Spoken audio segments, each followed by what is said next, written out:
always thought the real betrayal would come in the form of lipstick on a collar or a message left open on a phone. But for me, it was a single withdrawal, $15,000 transferred quietly from our joint savings to a name I'd never heard before. That name? His ex-wife. If you had told me a year ago that I'd be sitting in a lawyer's office, clutching a stack of bank statements with shaking hands, I would have laughed. Daniel and I had what people called a solid marriage. You know, the type that gets praised at dinner parties and envied during holidays. We had 2 kids, a decent home just outside of Austin, and what I thought was unshakable trust. I was wrong. It started innocently enough. I was planning a surprise trip for Daniel's 40th birthday and needed access to our joint savings. That's when I noticed it. 3 large transfers labeled only as personal.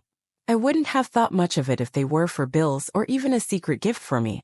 But these weren't recent. They'd been happening for months and always around the same date, the 12th. I confronted him that night. "Daniel," I said, trying to keep my voice steady, "have you been sending money to someone?" His eyes did a quick dart to the floor, then back to me. "It's complicated," he said. Complicated? That word became the first brick in the wall of lies he built between us. Later that night, when he finally admitted it was for Megan, his ex-wife, I felt something inside me unravel. He told me she had hit a rough patch, lost her job, struggling with rent. She had no one else. "But we're not even friends with her anymore," I said, stunned. "She didn't have anyone else," he repeated. I wanted to believe him. I tried to believe him. But something about the way he spoke, too fast, too rehearsed, not at me. So I did what I swore I'd never do in a marriage. I started digging.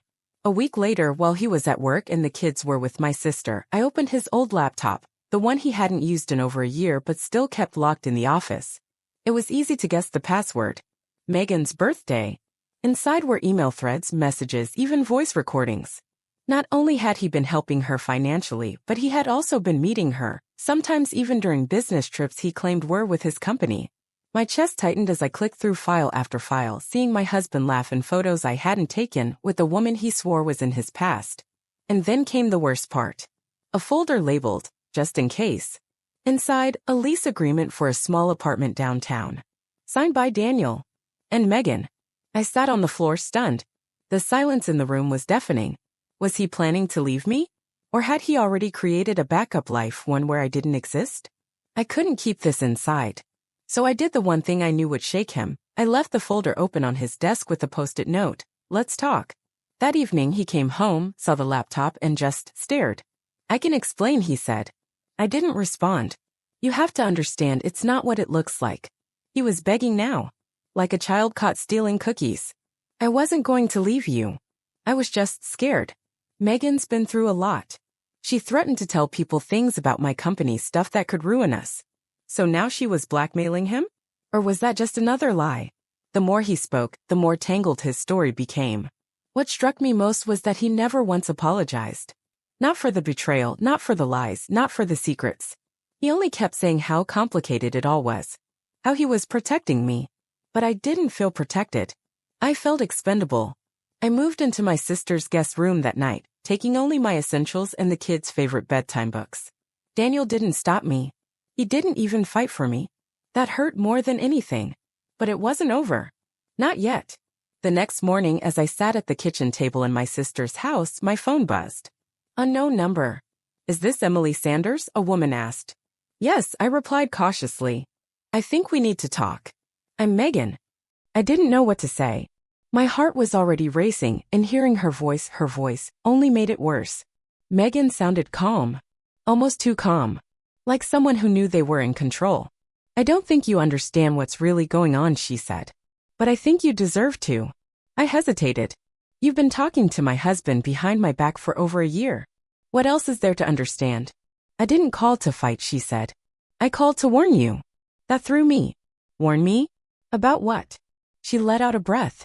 "Daniel isn't who you think he is. And the money, it wasn't just for me." I ended up meeting Megan 2 hours later in a small, quiet cafe just off West 6th Street. I don't even know why I agreed. Maybe I needed answers.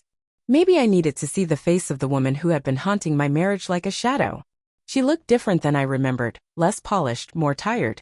But there was still something sharp behind her eyes. "Thanks for coming," she said, sitting down with a paper coffee cup that she barely touched. "I know this is uncomfortable. That's one word for it, I muttered. She got straight to the point. Daniel wasn't just giving me money. He was investing. I blinked. Investing in what? In me, she said simply. I started a business last year, floral design. Boutique arrangements for weddings and events. I needed capital and he offered. My throat tightened. And in return? Her eyes flickered. He said he just wanted to help. Said he owed me. But after a while, he wanted more. I knew what she meant without needing her to say it. How long? I asked. 6 months, she said quietly. 6 months of lies. 6 months of pretending. 6 months of us, our family, our dinners, our bedtime stories while he was playing house with someone else on the side. I ended it, she added quickly. I told him it was wrong. I told him I wouldn't be the reason your marriage fell apart. I couldn't tell if that was supposed to comfort me or excuse her. In the apartment? I asked. She sighed. That was his idea. He said he needed a place to clear his head. I never went there. I swear. I wanted to believe her. But the truth was I no longer knew who I could believe. Daniel had lied so smoothly, so convincingly. And now Megan was painting herself as the reluctant mistress? Back at my sister's, I sat with a headache pounding behind my eyes. My kids were playing with their cousins in the backyard, oblivious to the storm brewing around them. For a moment, I envied their innocence. That evening, Daniel texted me. One line. Can we please talk? I ignored it. 5 minutes later, another one. There's more you don't know. Please. For the kids. That got me. I agreed to meet him at a public park nearby. I didn't want him in my sister's house. I didn't want him near our kids until I had answers. He looked awful.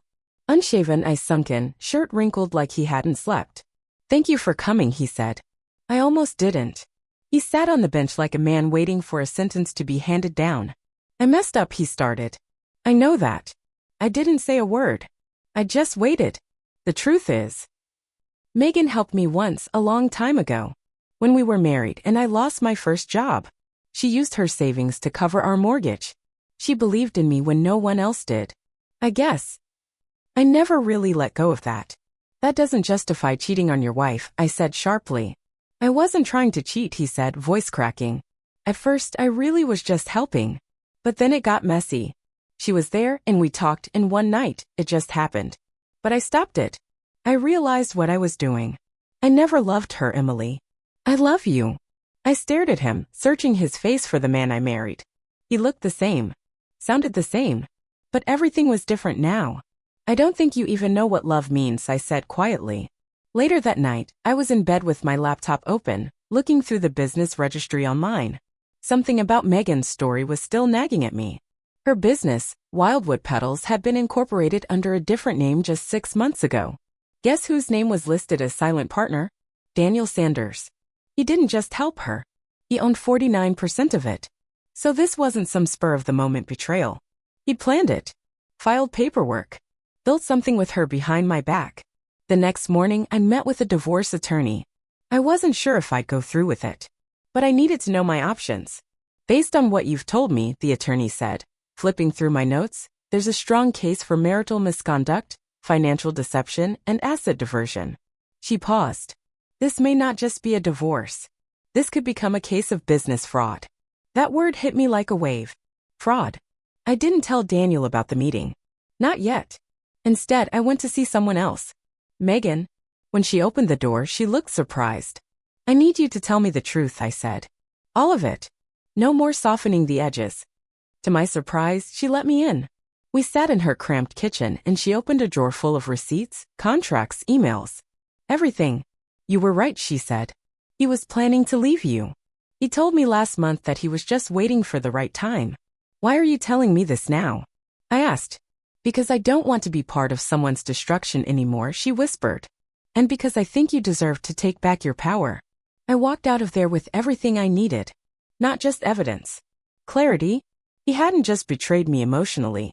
He'd stolen our future, our savings, our plans, our peace. But I wasn't going to play the victim. Not anymore. I didn't cry anymore. That was the first sign things were changing. No more waking up with puffy eyes. No more checking his texts at 3 a.m. hoping he'd apologize the right way this time. No. I was focused now. On my kids. On my future. On getting my dignity back.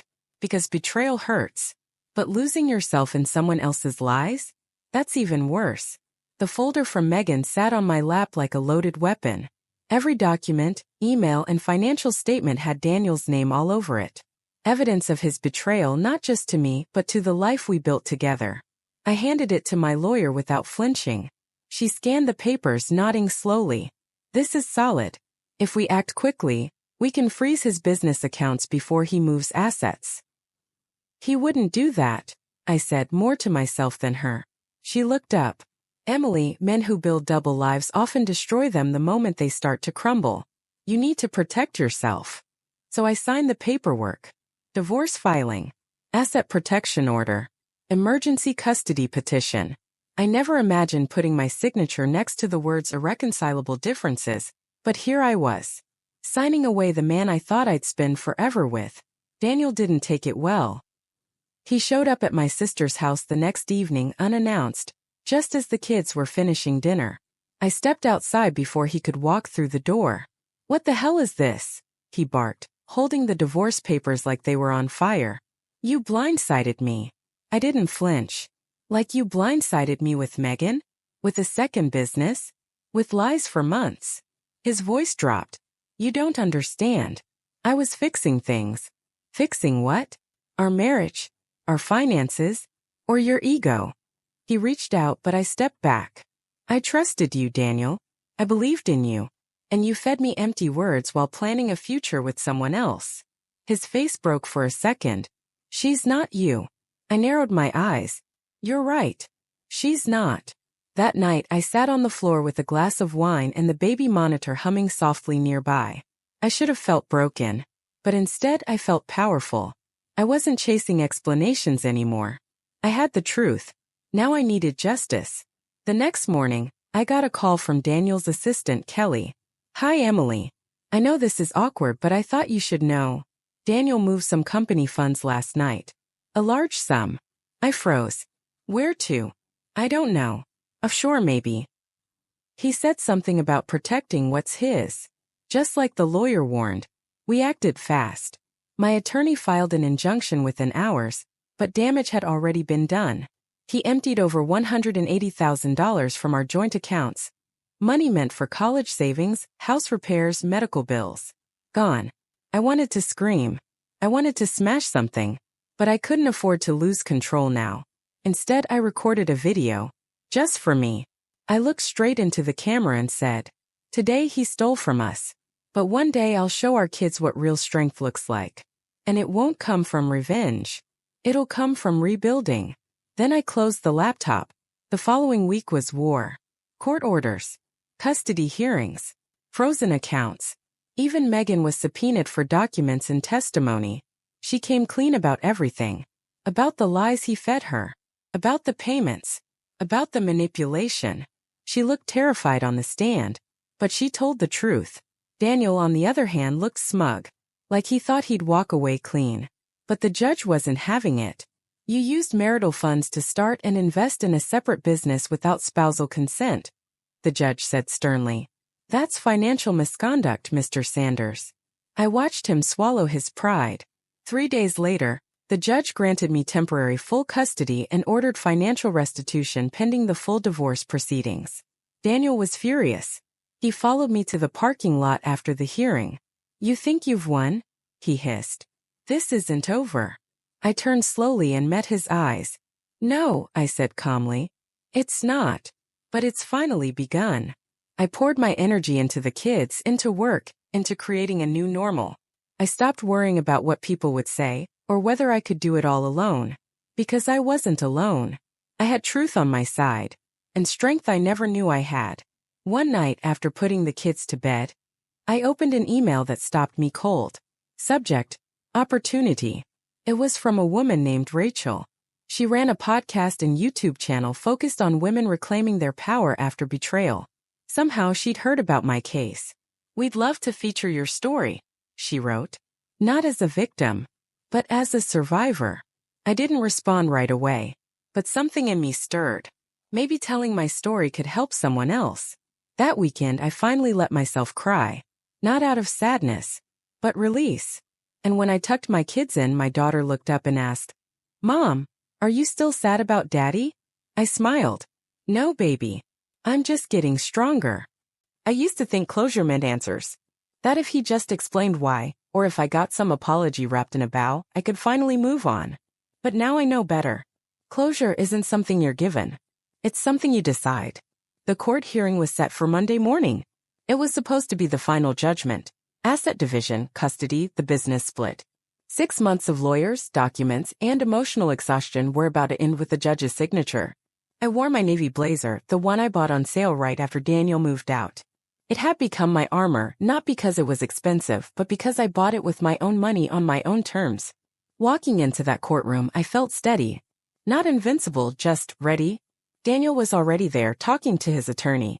His hair was unkempt, and he looked tired. For a second, I saw a flash of the man I once knew, the man who made pancakes on Saturdays and cried when our daughter was born. But that man was a memory now. The judge called us forward. My heart didn't race this time. It went faster than I expected. My lawyer presented the financial records, including the funds Daniel had hidden. Megan's sworn statement was submitted, outlining her role and confirming Daniel's deceit. Daniel tried to explain it away, claiming he panicked, that he didn't want to lose everything. But the judge was firm. You already did, she said, when you chose secrecy over partnership. In the end, I was awarded 70% of the assets, full custody with supervised visitation rights for Daniel until he completed financial restitution and parenting classes. My name was granted full ownership of the house and, to everyone's surprise, his new business. Turns out, since he started it using our marital funds, it was considered ours. His attorney leaned in, whispering.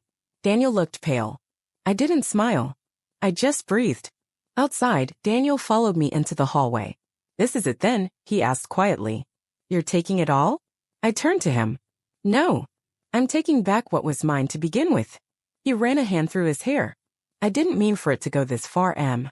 I just wanted to feel like I mattered again. I get that, I said. But you chose the wrong way.